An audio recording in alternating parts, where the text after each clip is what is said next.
You're up there, nobody asks any questions. You don't have to put on any kind of an act. You just get up there and you enjoy yourself. You have to be on your toes, but it's just a kind of relaxation where you spend a lot of time by yourself, and I need that. I also need to get home a lot, so I love to fly. He was fearless. Thurman was fearless in baseball, and he was fearless, I think, in flying. Munson had taken his hobby to a new level. He upgraded to a twin-jet Cessna Citation and was flying home to Canton more than ever. But while it had become a passion for Thurman, it was a concern for others. I don't know that he was instructed enough for him to be in such a sophisticated aircraft. In spring training one year, he was taking flying lessons, and by the All-Star break, he was in a jet, and it's just too much too fast. I tried to talk him out of flying because I know enough about flying to know that when you go from a prop plane where response is immediate to a jet plane where it takes time for the engines to pick up the response, that's trouble. But you know, let me tell you, the guy was a good pilot. I was up in the air a lot with Thurman when he owned the prop jet type planes. He'd always been wanting me to go up in the plane with him. I said, there's no way I'm going up in a plane with you. He said, look, I don't care whether you live or die, he said to me, but I really care if I live or die. Nothing's going to happen. He was brazen, though. He wasn't afraid, and sometimes maybe he didn't respect it enough, I would say that. It just seemed like this hard-headed Munson. He was going to master this. He was going to have it his way. There was no clause in the contract that prohibited it. People did speak to him. We talked about it extensively, and it was one of those things where once he decided, it was pretty much the way he wanted it. Following a game in Chicago on August 1st, Thurman flew to Canton to spend the ensuing off day with his family. Bobby Mercer accompanied him to the airport. When he got ready to take off, he said, well, do me a favor. He said, just go down at the end of the runway and watch me take off. And I never will forget when he took off. I mean, I couldn't believe that Thurman was up there in this jet, I mean, this most powerful machine, all by himself, and it was dark. And he just took off into the night. Thurman arrived safely in Canton that night, but felt something was wrong with the jet. He decided to run a series of touch-and-go tests the following day.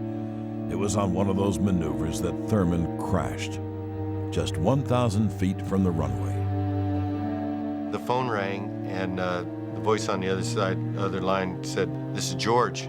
Goose, this is George. And I said, George who? And he said, George Steinbrenner. You know, there was something wrong because he doesn't call. And you just don't know what it is. He just said, it's Thurman. And as soon as he said it's Thurman, I knew. New York Yankees and sports fans everywhere suffered a great loss tonight, that of star catcher Thurman Munson, who was killed this afternoon in an airplane crash. My wife and I were eating dinner in New York City, and one of the waiters came over, a big baseball thing, and said, Phil, he says, I hope it's not true, but it just came over the airwaves that Thurman Munson was killed in an airplane crash. Oh. Thurman Munson, the 32-year-old captain of the New York Yankees, is dead.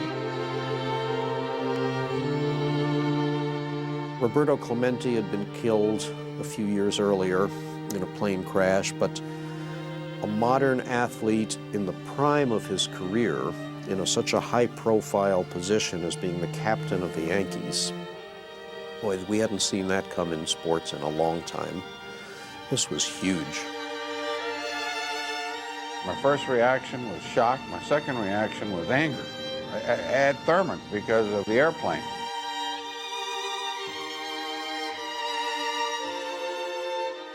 Catfish lived across the street from me, and he came knocking on my door that night, and he says, you're not going to believe this.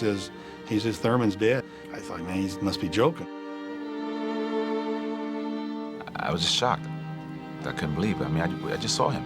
We just played a game together. I mean, that's impossible. It was the most sickening, shocking thing that ever happened to me. It was a surreal, harsh reality. Thurman Munson was gone in an instant. 3 people came to the door and told me what had happened, and just changed our world.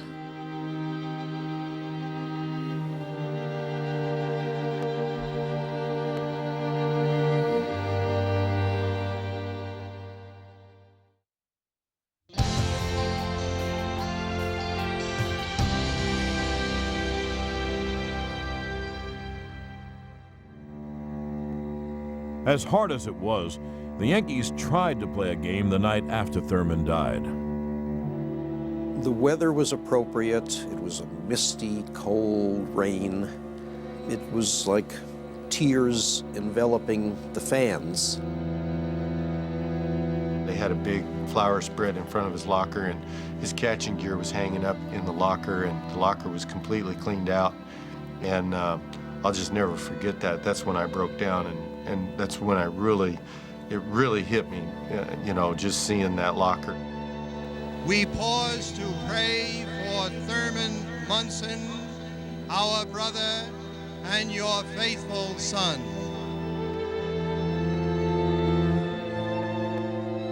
You could hear people, the fans in the stands, just weeping and crying. You know, we were just shocked. The outpouring of emotion by Yankee fans for their fallen hero caught his teammates off guard and only compounded their grief. It lasted for about 20 minutes, and those 20 minutes did feel like 20 years, but it was a tremendous tribute to Thurman, and I think the fans in New York knew exactly what kind of guy this was, what kind of ball player they had. During the ceremony, home plate remained empty. There was that gap in there, and he wasn't there. I had the feeling that it would never be the same. There was no way to replace that man. I knew that the ball players were never going to be the same. I mean, they had to go in that field. I remember how hurt I was for all of them. The Yankees lost the game that night 1-0, but with the funeral looming, games were not their priority. I told them we're going to charter a plane and we're going to fly out to Thurman's funeral. And Billy's going, the whole team. They said, well, we can't allow that because what if you don't make it back? I said, well, then tough, we don't make it back, we forfeit. On August 6th in Canton, Ohio, players past and present joined the Yankees in their sorrow. The eulogies left everyone drained. Billy Martin was a wreck. He was tough. Piniella, Mercer, I don't know how those guys got through those talks, those eulogy talks. I don't know how they did it, but they did it. It was a traumatic day. It really was. Just all kinds of emotions, from sorrow and grief to some anger and just about any emotion that you can conjure. We don't know why God took Thurman away from us. Nobody really knows that. But we all know that as long as we all wear a Yankee uniform, Thurman will never be too far from us. He'll be right with us. It was genuine and sincere, and it only added to the tears that were in that funeral home that day. Thurman Munson, who wore the pinstripes, was number 15. But in living, loving, and legend, history will record my friend as number 1. Then the Yankees faced the task of trying to compose themselves for that night's game. Riding home on the plane from the funeral, Billy had told me that, he said, look, don't even worry about playing tonight. You get some rest, take the night off. You know, it's been a tough 2 or 3 days. And I told Billy, I said, for some reason or another, I feel like I need to play tonight. I'm not really tired. The game was nationally televised. All eyes were on the Yankees and their missing comrade. He was the best there was at what he did, and he was the pride of the Yankees. You didn't really feel like playing, but you knew you had to. And they went out there and played, the team went out and played a heck of a ball game. In the 7th, with the Yankees trailing 4-0, the last Yankee to see Thurman got the chance to close the gap to 1. He did drive it down the line, and it's there. I said he was due to break out earlier in the game. He got his pitch. Like a Hollywood movie, you know, just coming through for Thurman. And then in the bottom of the 9th, still down by 1, Mercer brought the game to a poignant end.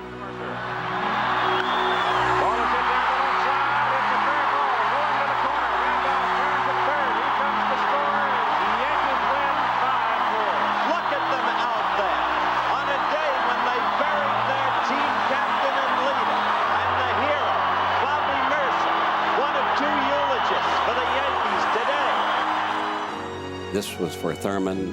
This is in his memory. And the amazing thing is that Bobby Mercer came to my house and brought that bat. He wanted me to have that. It's almost symbolic. They won this game for their team. It's a ball game that the people that played in it will remember the rest of their lives. Emotion won this game. It's a big lift. You know, we won the game because of the moment. But even the win was not joyous. After the game, all the emotions were just like at the beginning. Everybody's crying.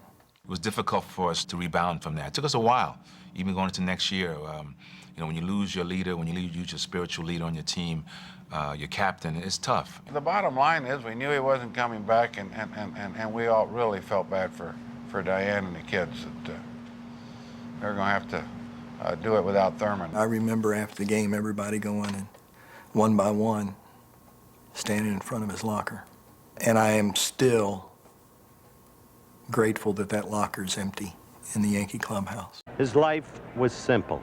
There were two motivations: total dedication to family, to Diane, his wife, and the 3 children, and the other, to be the best ball player he could possibly be.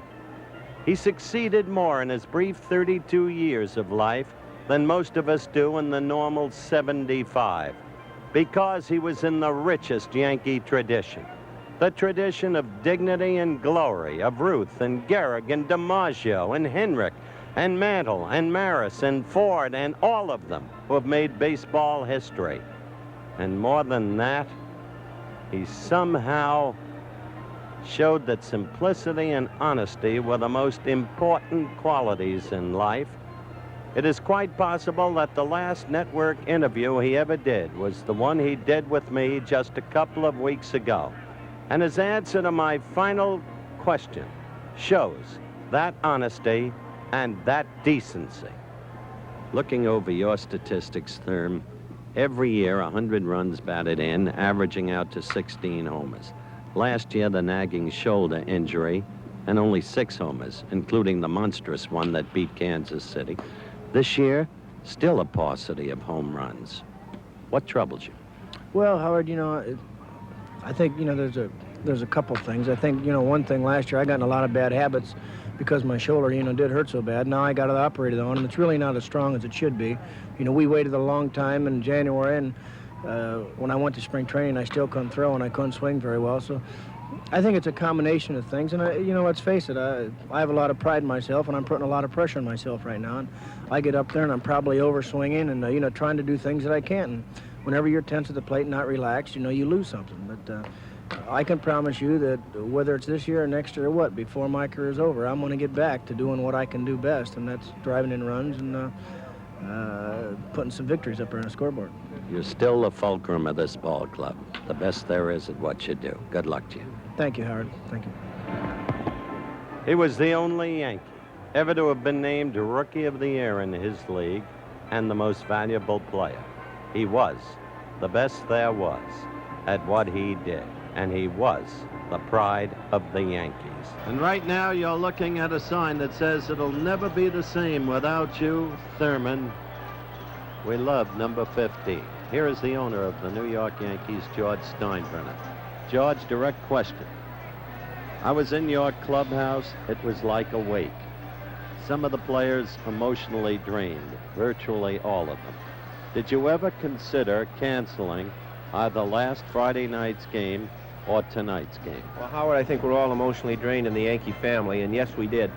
But Bobby Mercer spent the evening in the Munson house Thursday night, and he came in and came to see me Friday morning when we were talking about it with the Orioles in the league, and he said, Diane asked for one thing, that Thurman never quit when he was hurt, and she wants us to play, even though everybody on that ball club was hurting and has been for 4 days. She just didn't want them to quit. They're Yankees, and that we don't quit, and they don't quit, and so the determination was made that because of Diane's request to the team that we play, and you'll have to admit we've played them right to the wire every game.